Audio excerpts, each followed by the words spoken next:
अस्सलाम वालेकुम व्यूअर्स, मैं हूं शाकिर सोलंकी।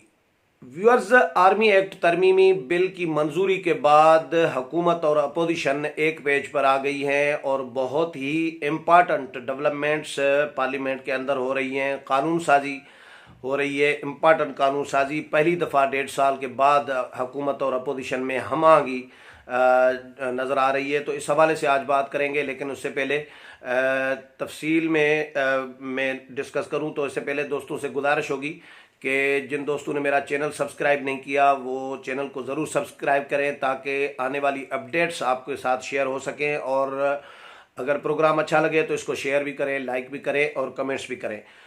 तो आर्मी एक्ट तरमीमी बिल पर अपोजिशन और हुकूमत कौमी असम्बली में जिस तरह एक नज़र आई, नून लीग ने गैर मशरूत हिमायत का ऐलान कर दिया था, पीपल्स पार्टी ने तरामीम दी थी, कुछ शराइत रखे थे कानून को फॉलो करने के, कवायद व ज़वाबित के, वो तो हुकूमत ने कर लिए, लेकिन जो तरामीम दी थी पीपल्स पार्टी ने वो भी वापस ले ली थी। पीपल्स पार्टी ने, दोनों जमातों ने, पीपल्स पार्टी और नून लीग, इन्होंने मुत्तफ़िका तौर पर और गैर मशरूत तौर पर आर्मी एक्ट तरमीमी बिल की हिमायत की, मंजूरी दी, कौमी असम्बली से भी और सेनेट से भी। कौमी असम्बली में 3 जमातें थी, एक JUI और जमात इस्लामी, और उनके साथ फाटा के जो अरकान हैं 2 PTM के, इन तीनों ने एहतजाज किया और हिमायत नहीं की, वोटिंग में हिस्सा नहीं लिया, न हिमायत में न मुखालफत में कौमी असम्बली में। इसी तरह फिर लेकिन जो बाकी अरकान थे, पीपल्स पार्टी, नून लीग, PTI और दीगर जमातों के, उन्होंने मुत्तफ़िका तौर पर इस बिल की मंजूरी दी। सेनेट में जब बिल गया था तो सेनेट में मैं उस दिन वीडियो नहीं रिकॉर्ड कर सका था। सेनेट में नेशनल पार्टी यानी हासिल बिजंजो की पार्टी और पख्तूनख्वा मिली अवामी पार्टी, इन्होंने एहतजाज किया। JUI तो निकल गई थी और जमात इस्लामी वो तो वॉकआउट करके चले गए थे ऐवान से, और उन्होंने वोटिंग में न हिमायत में न मुखालफत में दोनों सूरतों में हिस्सा नहीं लिया। लेकिन जो नेशनल पार्टी और पख्तूनख्वा मिली अवामी पार्टी के मेंबरान थे, उन्होंने एहतजाज किया, उन्होंने शोर शराबा किया, चेयरमैन सेनेट के रोस्ट्रम के सामने एहतजाज किया, नारेबाजी की, और पीपल्स पार्टी और नून लीग को लान तान भी किया।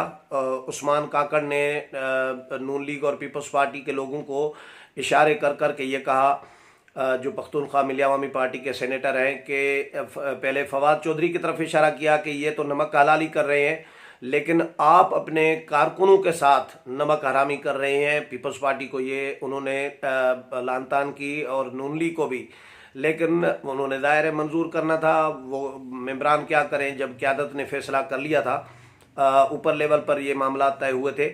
तो उसके बाद फिर बहरहाल सेनेट से मंजूर हो गया, सदर ममलकत ने दस्तखत कर दी, अब वो कानून बन गया। उसके बाद फिर नेब आर्डीनेंस जो आया था, इस पर नून लीग और पीपल्स पार्टी के दरमियान मुज़ाकरात हुए। अब नेब आर्डीनेंस समेत हुकूमत ने कोई 11-12 आर्डीनेंस हुकूमत ने जारी कर दिए थे, जिस पर शदीद तनकीद हुई थी, अपोजिशन नाराज़ थी। हुकूमत को ये कहा गया कि हम ताउन इस शर्त पर करेंगे कि जब ये आर्डीनेंस हुकूमत बिलों की शक्ल में आर्डीनेंस वापस लेगी और बिलों की शक्ल में ऐवानों में पेश करेगी तो हम तैयार हैं इसको मंजूरी के लिए। अपोजिशन ने कौन सी तरमीम दी? कोई एक तरमीम अपोजिशन की, नून लीग की या पीपल्स पार्टी की अभी तक सामने नहीं आई कि नेब आर्डीनेंस में कोई उन्होंने तरमीम दी हो।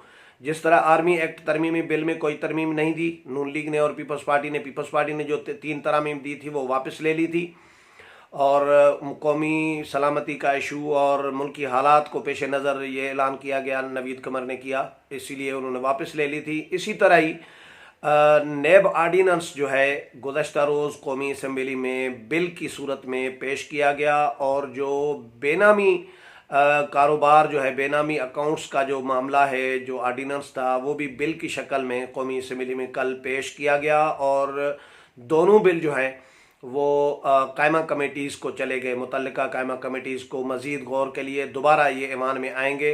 कायमा कमेटी जब मंजूरी देगी और इसको फाइनलाइज करेगी तो अपनी रिपोर्ट पेश करेगी कौमी असम्बली में, और कौमी असम्बली इस बिल की मंजूरी देगी। गुज़श्ता रोज़ फिर 4 मज़ीद यानी टोटल जो 11-12 आर्डिनेंस हुकूमत ने जारी किए थे, उनमें से 6 हुकूमत ने वापस ले लिए। अपोजिशन के साथ मुस्तकिल 2 दिन मुज़ाकरात चले, 3 दिन हुकूमत के नून लीग और पीपल्स पार्टी के साथ राना सनाल्ला, ख्वाजा आसिफ और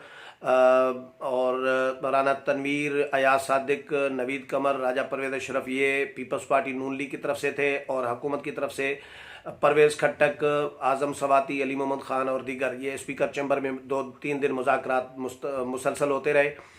और उसमें ये मामला तय हुआ कि हुकूमत 6 आर्डीनेंस वापस लेगी, और बाकी जो आर्डीनेंस थे उन पर उन्होंने इत्तेफाक राय आपस में कर लिया, और पीपल्स पार्टी, नून लीग और हुकूमत ने। उसके बाद फिर 6 आर्डीनेंस जो वापस लिए गए उनको असम्बली में पेश किया गया। 4 तो बिल की शक्ल में मंजूर कर लिए गए, और 2 जो हैं नेब आर्डीनेंस और बेनामी अकाउंट्स का, बेनामी कारोबार का जो आर्डीनेंस था, वो बिल की शक्ल में कौमी असम्बली में पेश करके कायमा कमेटीज़ को भेज दिए ताकि मज़ीद गौर किया जा सके। लेकिन इनमें भी अभी तक हुकूमत ने, नून लीग ने या पीपल्स पार्टी ने किसी किस्म की कोई तरमीम नहीं दी। तो कहा यह जा रहा है कि नून लीग और पीपल्स पार्टी ने पहले से जो गालबन मैं लफ्ज़ इस्तेमाल कर रहा हूँ, जो भी मामला तय किए हैं ये उसी तरह ही जो चल रहा है, जो स्क्रिप्ट, जिस तरह कहा जाता है कि स्क्रिप्ट लिखा गया होता है, तो ये बाय द स्क्रिप्ट चल रहे हैं मामलात। और नून लीग ज़ाहिर रिलीफ लिया है, नून लीग ने मियाँ नवाज शरीफ बाहर चले गए हैं, शहबाज शरीफ चले गए हैं, राना सनाल्ला रिहा हो गए हैं, आसिफ अली जरदारी रिहा हो गए हैं, फरियाद तालपुर रिहा हो गई हैं, और जो स्पीकर सिंध असम्बली है आगा सराज दुरानी वो रिहा हो गए हैं। बाकी कुछ लोग हैं अंदर, शायद खाकान अब्बासी हैं, ख्वाजा साद रफ़ीक हैं, और खुर्शीद शाह हैं।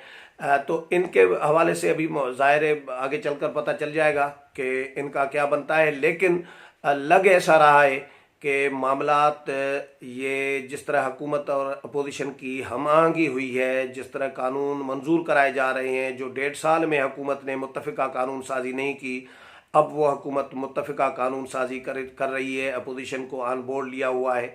तो ये बहुत हैरान कुन बात है बज़ाहिर तो, लेकिन मामलात जो जिस तरह पसे पर्दा तय होते हैं, लग ऐसा रहा है कि वो मामलात जो तय हुए हैं उनके तहत ये सारी कानून साजी हो रही है। दूसरा इम्पॉर्टेंट, कल जो बिल मंजूर हुआ है वो ज़ैनब अलर्ट बिल है। ज़ैनब मासूम बच्ची जो है, कसूर की इनके साथ ज़्यादती हुई थी, तो उसके बाद ये 2 साल पहले गुज़श्ता रोज़ उनकी दूसरी यानी 2 साल कल पूरे हुए थे, और कल जो है बिल ये मंजूर कर लिया गया। बच्चों के ख़िलाफ़ ज़्यादती के और जराइम को रोकने के लिए ये बिलावल भुट्टो जरदारी की ज़ेर सदारत जो उसकी चेयरमैनशिप में जो इंसानी हुकूक की कायमा कमेटी है, उसने इस पर डिटेल में डिस्कशन की है, डिबेट की है, और उसके बाद कायमा कमेटी ने ये कौमी असम्बली को भेजा था। तो इसमें सज़ाएँ तय की गई हैं। इसमें मैं बताता हूँ कि एक तो ये लिखा गया है कि बच्चों के ख़िलाफ़ जराइम पर उम्र कैद की सज़ा भी हो सकती है, और कम अज़ कम सज़ा जो है 10 साल और ज़्यादा से ज़्यादा सज़ा उम्र कैद होगी, और 14 साल की भी सज़ा होगी। यानी 10 साल, 14 साल और उम्र कैद, ये 3 सज़ाएँ वो ये जुर्म पर ज़ाहिर इन्हिसार करता है, डिपेंड करता है कि जुर्म किस नौयत का है, तो उस नौयत की सज़ा मिलेगी। 18 साल से कम उम्र बच्चों का अगवा, उनको कत्ल करना, उनके साथ ज़्यादती करना, उनको वर्गलाना या उनको उठाकर गायब कर देना, ये इसके हंगामी इतला के लिए जो है बिल जो है, इसके लिए एक बाजियाबी एजेंसी कायम की जाएगी। इस बिल में कहा गया है, यानी कत्ल, ज़्यादती, वर्गलाना, अगवा करना, गुम कर देना, इनके लिए एक बाजियाबी एजेंसी कायम की जाएगी।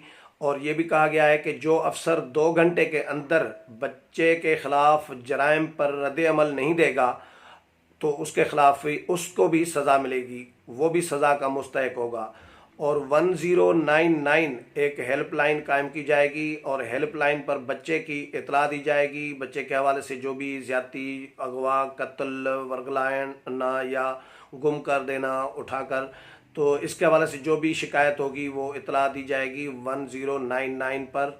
और इसी तरह मेरिन भुट्टो ने कल ये भी वजाहत कर दी थी, जो पीपल्स पार्टी की मेंबर हैं, उन्होंने कहा था कि बच्चों के खिलाफ जो मुकदमात होंगे उनका फैसला 3 माह के अंदर होगा। तो ये बहुत इम्पॉर्टेंट बिल था जो भी मुत्तफ़िका तौर पर मंजूर कर लिया गया है। तो ये अपोजिशन और हुकूमत की बहरहाल जो हमागी आपको नज़र आ रही है, ये यकीनन किसी डील का नतीजा हो सकती है, लेकिन डील क्या हुई होगी इसका आने वाले दिनों में कोशिश करेंगे कि कुछ चीज़ें बाहर निकल आएँ या कहीं से कुछ चीज़ें निकालें।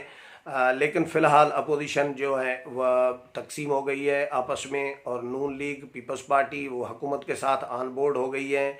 मौलाना फजल रहमान उनके साथ नहीं हैं। मौलाना फजल रहमान ने इन आर्मी एक्ट तरमीमी बिल के बाद अपोजिशन से वो बिल्कुल अलग हो गए हैं। उन्होंने अपना मौक़िफ़ अलग दिया है। अब देखते हैं कि आने वाले दिनों में कब तक हुकूमत और अपोजिशन की जो दो बड़ी जमातें हैं वो आपस में एक साथ चलती हैं, आने वाले दिनों में नज़र आ जाएगा। अगले प्रोग्राम में फिर मुलाकात होगी, तब तक इजाज़त चाहता हूँ। अल्लाह हाफिज़।